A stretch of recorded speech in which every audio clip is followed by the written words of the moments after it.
Today we are sitting here with Dr. Kysia. She is one of our wonderful alumni and one of our graduates. And we're going to have a little conversation, a little coffee chat with Dr. Kysia, excuse me, and find out her thoughts. So to start off, Kysia, can you just tell us when you graduated and a little bit about what you're doing now with your career and with your life? Yeah, I can. That's why I came today. I'm going to take a couple deep breaths because I keep accepting these invitations. I think it's important, but I have a real public speaking situation. So I will take my deep breaths and refer to my notes. Now, I graduated in 2020, which is PE, pandemic era, and that's what we're going to call it now. PE. Yeah, and my focus was challenged at that time, and I was working through shock and grief around the same time as integrating intellectually clinical pearls from so many people around shock, trauma, grief, all of these issues. So even though I felt vocally challenged, the immediacy of introducing an evolutionary medicine into the society, it just became more and more, I became more clear at the same time. If that doesn't, it's paradoxical because it's kind of like sitting with somaticizing the work, I guess, is what happened. And just for context, you're located where? In Chicago, where, since 2020, since my involvement with Five Branches, I have become involved with a SAMHSA-sponsored opioid research project. Not exactly a study, but more of a grant. But there was so much to study, right? I probably, even though these are people who had been in the community and I had met through addiction recovery, it was interesting how they had first intersected with Five Branches. So the discussions were ongoing, and based around the kind of work that I was already doing at the same time, teaching and supervising at Pacific College of Health and Science, formerly PCOM. This was all happening at the same time as I was meeting some very dynamic teachers. And one of the things about me, some people don't feel embarrassed about being impacted easily. Obviously, I've met these people who have given me some training and grounding and stuff like that. So, those practices really help. And I immediately what I'm saying is I immediately wanted to take those things in, right? And what it was doing was developing a coherency, whereas I used to feel like, what about my these different practices and different contexts are connected? And so I got a reflection back by going to that program. I don't know, just doing that deep dive and connecting it to what was happening right here on the streets, how, we develop our constitution inside of a social context and what breaks continuity with cosmological forces. It wasn't just that. This was the real grounding the heaven ideas into earth. And it had to happen in that moment to organize myself. So that's what was up with me around graduating. So you were part of our group that was still, and we will be returning to, but you were flying in and out and all of that. So what was some of your fondest memories of the DAOM program? Some of the things you look back on and just fills your heart and soul. Don't laugh, but it was those dinners. We had some beautiful dinners, and then, speaking about heart and souls, when you eat with people, right? That parasympathetic rest and digest, I realized I'm sitting next to this person who's not only done so much work in Chinese medicine, but this person is now reciting Persian poetry.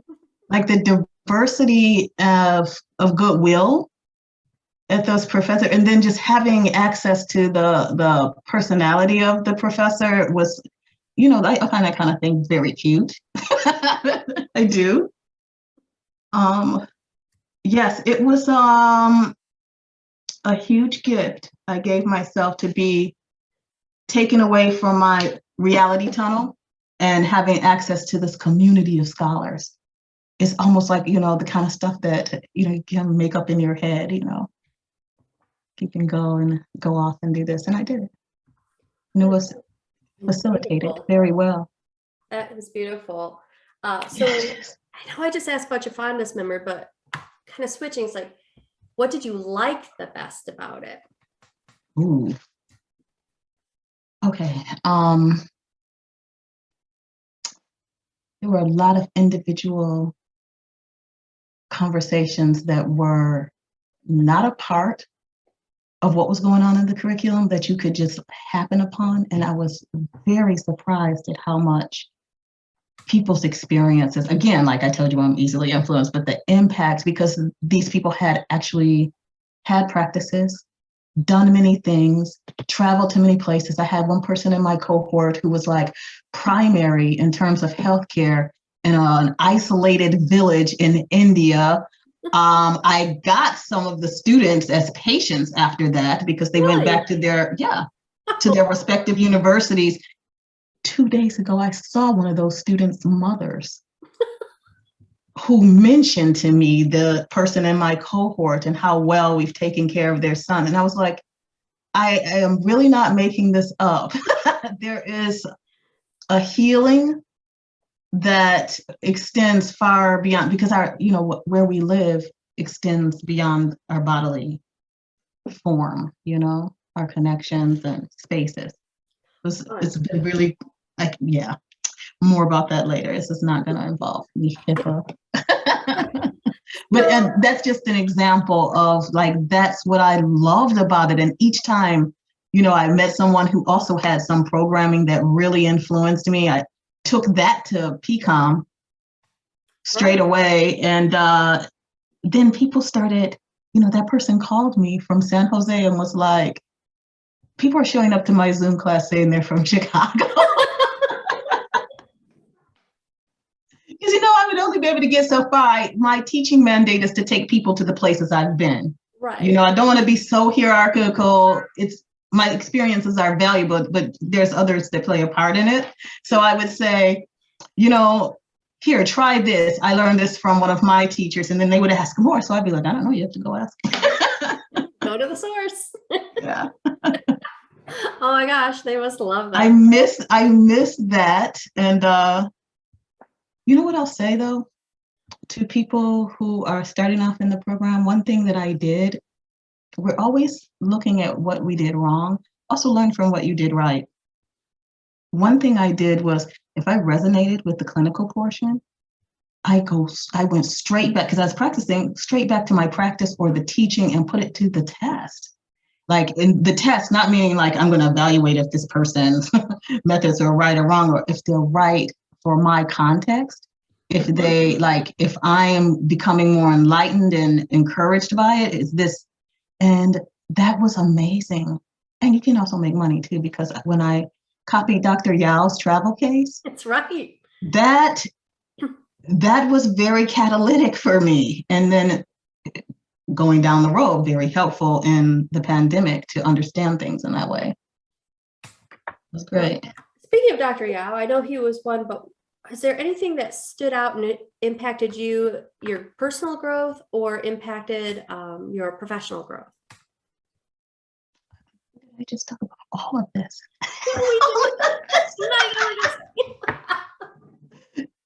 I mean, I talked about the networking, I talked about the clinical pearls, I talked about all of that. There's individuals that I don't know if I'm going to embarrass them, but, going on that trip with someone, and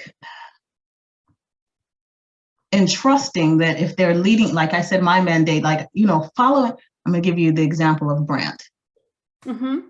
Right. I was very impressed with the way I'm always looking for ways to fold my prior experiences, because the therapeutic relationship is based on pretty much your energy, your groundedness, and part of it is to know what you know.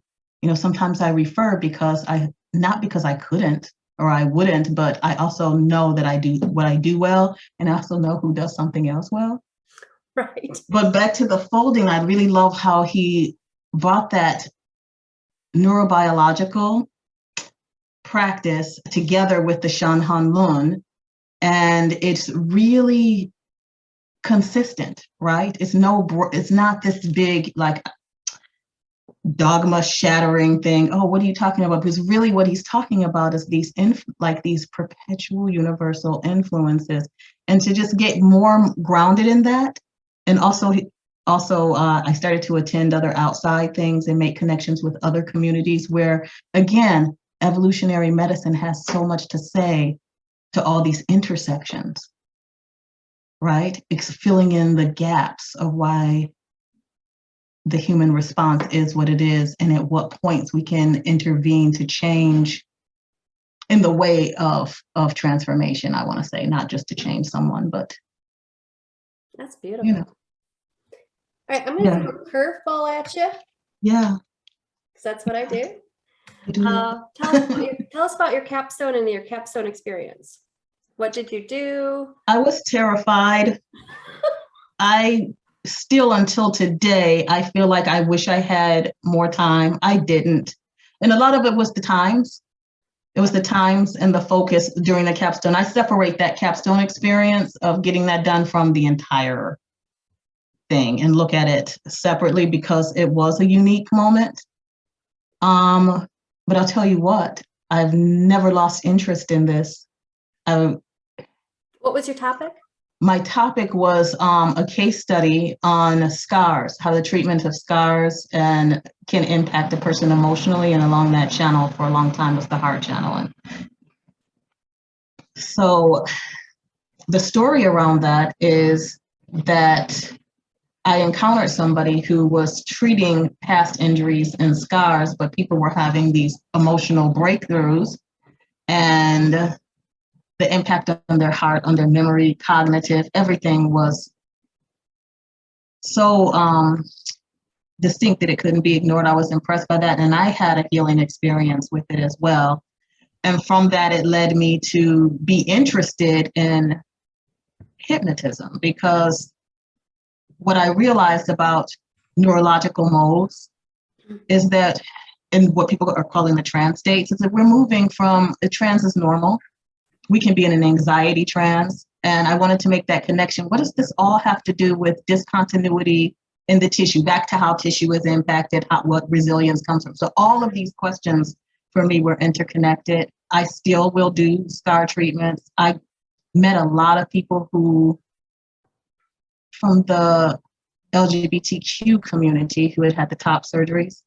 And then I discovered something that really split my wig, which is that not all of these scars were problematic. So the person I learned from, we were feeling, then I started seeing feeling scars that were the transverse channels that were not necessarily problematic. Oh yes, I have some case studies around this now.